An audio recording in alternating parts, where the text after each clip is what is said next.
ఒక నాయకుడికి ఉండాల్సిన లక్షణాల్లో సంయమనం కూడా ఒకటి. రాజకీయాల్లో ఉన్నోళ్లకు అది మరింత అవసరం కూడా. ప్రజల్లో భావోద్వేగాల్ని రెచ్చగొట్టి రచ్చ చేసి నాయకుడిగా ఎదగాలని ఆకాంక్షించే వాళ్లతో మీడియా అత్యంత జాగ్రత్తగా డీల్ చేయాల్సి ఉంటుంది. అలా జరగనప్పుడు ఆయా నాయకుల మాటల వలన ఉత్పన్నమయ్యే పరిణామాలు, అవాంఛనీయ ధోరణులు సమాజాన్ని విచ్ఛిన్నం చేసే తీరుతాయి. ఈ ఉపోద్ఘాతానికి కారణం కొంతమంది రాజకీయ నాయకుల వ్యవహార శైలిని ఎత్తి చూపించడానికి మాత్రమే.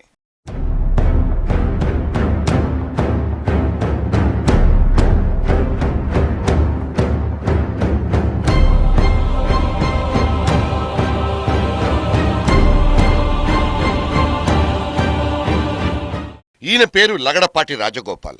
మాజీ నేత, దివంగత ఉపేంద్రకు అల్లుడు, ల్యాంకో సంస్థల వ్యవస్థాపకుడు. 2003 ప్రాంతంలో కొంతమంది జర్నలిస్టుల్ని విడివిడిగా కలిసి తన రాజకీయ ఆకాంక్షను బయటపెట్టుకున్నాడు. అందరూ తమకు తోచిన సలహాలిచ్చి ప్రోత్సాహంగా 4 మంచి మాటలు చెప్పి పంపించారు. అదే పని నేను చేశాను. సీన్ కట్ చేస్తే వైఎస్ పాదయాత్రలో కనిపించాడు. ఒక పెద్ద ఏసీ బస్సులో ఆయన బస, ఆ పక్కన గుడారంలో వైఎస్ బస. ఎందుకో ఎబ్బెట్టుగా అనిపించింది. అప్పుడే ఆయన వ్యవహార శైలి మీద విమర్శలు కూడా వచ్చాయి.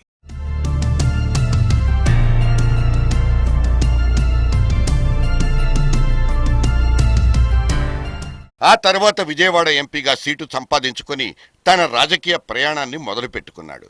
కాస్త మాటకారితనం, ఇంకాస్త కలుపుగోలుతనం, వీటికి తోడు ధనబలం అతన్ని అచిరకాలంలోనే పైకి తీసుకెళ్ళింది. అంతవరకు ఓకే. ఆ తర్వాతే ఆంధ్ర ప్రాంతంలో నాయకుడిగా ఎదిగిపోవాలన్న యావ మొదలైనట్టుంది. తెలంగాణలో కేసీఆర్కున్న పాపులారిటీని చూసిన తర్వాత అదే స్థాయిలో సీమాంధ్రులకు ఐకాన్గా మారాలన్న ఆలోచన మొదలైనట్టుంది. కేసీఆర్ లానే రెచ్చగొట్టే ప్రకటనలు మొదలుపెట్టారు. కావాలనే తెలంగాణ వాదులకు టార్గెట్గా మారి అనవసర వ్యాఖ్యలు, వ్యాఖ్యానాలు చేస్తూ పదే పదే మీడియాలో కనిపించడం ఆరంభించారు. మొదట్లో లగడపాటి అనే ఒక రాజకీయ నాయకుడు తమ వాదనలకు ప్రతినిధిగా మాట్లాడుతున్నారని కొంతమంది ఆంధ్ర ప్రాంతపు ప్రజలు సంతోషపడ్డా, రాను రాను ఆయన విపరీత ధోరణుల్ని చూసి విసిగెత్తిపోవడం కనిపించింది. ముఖ్యంగా విజయవాడలో ఆయన చేసిన నిరాహార దీక్ష. అరెస్ట్ అవుతారన్న నేపథ్యంలో అక్కడి నుంచి పారిపోయి హైదరాబాద్కొచ్చి నిమ్స్ ఆసుపత్రిలో చేరిపోయిన వ్యవహారం బఫూన్ చేష్టల్నే తలపించింది.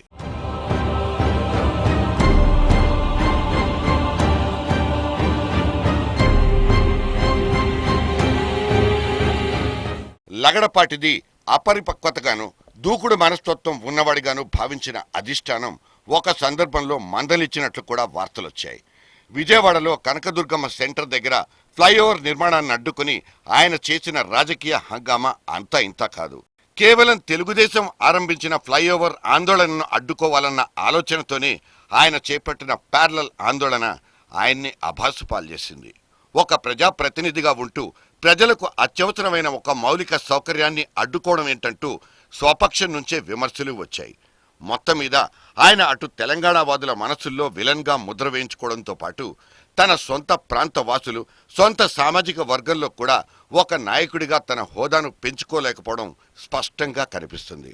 లగడపాటి స్వయంకృతాపరాధాలే ఆయన్ని రాజకీయంగా అప్రదిష్ట పాల్చేశాయనేది ఆయన ఒప్పుకునే తీరాల్సిన ఒక చేదు నిజం.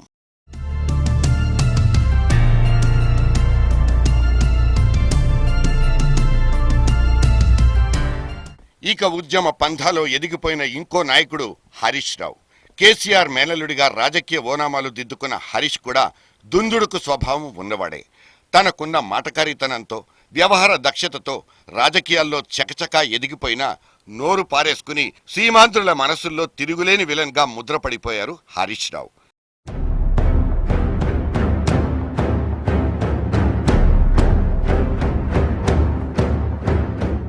తెలంగాణలో నిర్వహించిన బంద్లు, రాస్తా రోకోలు, ధర్నాల్లో ప్రదర్శించిన వాయిలెంట్ మేనరిజమ్స్ ఈ కేసీఆర్ మేనల్లుడికి ప్రత్యేకతను తెచ్చిపెట్టాయి.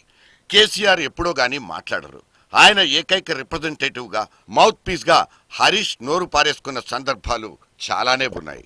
ఆయన బాడీ లాంగ్వేజ్ కూడా కొన్నిసార్లు అభ్యంతరకరంగా ఉండడం, అసెంబ్లీలో సైతం ఆయన ప్రవర్తనా శైలిని చూసి అభ్యంతరాలు వ్యక్తం చేసిన సందర్భాలు లేకపోలేదు. దీనికి తోడు ఢిల్లీ ఏపీ భవన్ ఉద్యోగిపై చేయి చేసుకున్న సంఘటన హరీష్కు చాలా చెడ్డ పేరే మూటకట్టింది. పైగా ఆ ఉద్యోగి దళితుడు కూడా కావడంతో న్యాయపరమైన చిక్కులు ఎదుర్కోవాల్సి రావడంతో పాటు హరీష్ అప్రతిష్ట పాలవ్వడం కనిపించింది.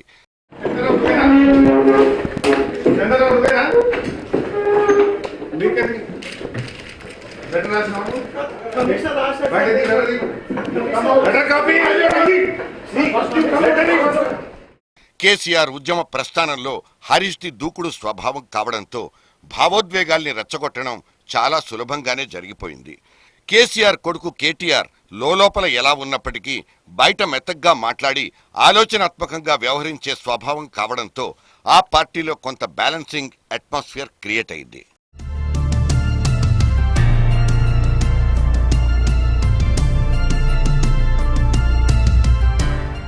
సీమాంధ్రుల వైపు నుంచి లగడపాటితో పాటు కావూరి సాంబశివరావు, రాయపాటి, ఆనం వివేక, ఉండవల్లి వంటి నాయకులు, ఇక తెలంగాణ ప్రాంతం నుంచి కేసీఆర్, కవిత, స్వామిగౌడ్, విజయశాంతి, ఎర్రబెల్లి, నాగన్ జనార్దన్ రెడ్డి, పాల్వాయి గోవర్ధన్ రెడ్డి, హనుమంతరావులతో పాటు ఒకళ్ళిద్దరు విద్యార్థి సంఘాల నాయకులు కూడా తమ నరాల్లేని నాలుకల్ని ఇష్టారాజ్యంగా వాడేసి మొత్తం వాతావరణాన్ని పాడు చేసిన అపఖ్యాతిని మూటగట్టేసుకున్నారు.